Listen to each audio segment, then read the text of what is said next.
ট্রাম্পের আমলে কেমন হবে যুক্তরাষ্ট্রের সাথে এশিয়ার দেশগুলোর সম্পর্ক, বিশেষ করে বাণিজ্য নিয়ে চীনের সাথে চলা বিরোধের সমীকরণ কেমন হতে যাচ্ছে? বিশেষজ্ঞদের মতে নাটাই এখন ট্রাম্পের হাতেই। তিনি চাইলেই স্বাভাবিকভাবে চলবে সব। তবে উত্তর কোরিয়ার আগ্রাসী মনোভাবে হ্রাস টানতে চীনের সাথে ভালো সম্পর্ক খুবই জরুরি।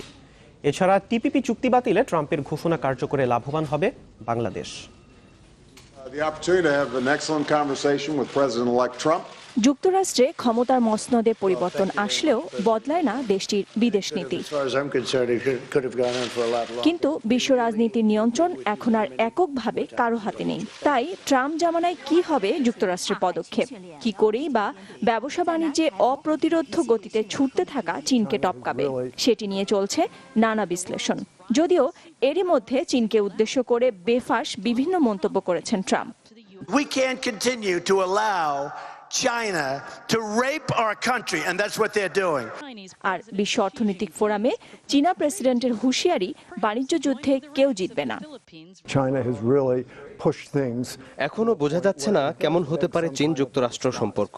চীনের ব্যাপারে শুল্ক ও ব্যবসায়ের ক্ষেত্রে ট্রাম্পের নীতির ঘোষণার উপরে নির্ভর করছে সব। একমাত্র ডোনাল্ড ট্রাম্পের উপরই নির্ভর করছে এটি ভালো হবে নাকি খারাপ।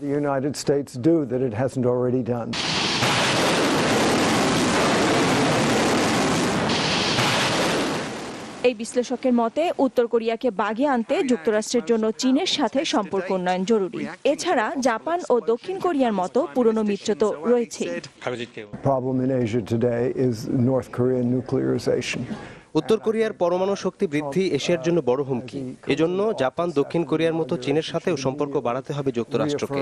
চাপে ফেলতে হবে কিম জন উংকে।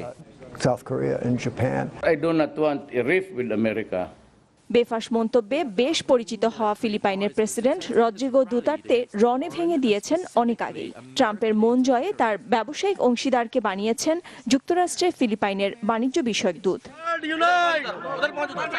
ভারত পাকিস্তান সীমান্ত উত্তেজনা নিরসনে কাজ করার ঘোষণাও দিয়ে রেখেছেন ট্রাম্প। তবে 7 দশক ধরে চলা সমস্যাটির সমাধান করতে গিয়ে দেশ দুটির সাথে সম্পর্কের রসায়নটা কোথায় যায় সেটি লক্ষণীয় হবে।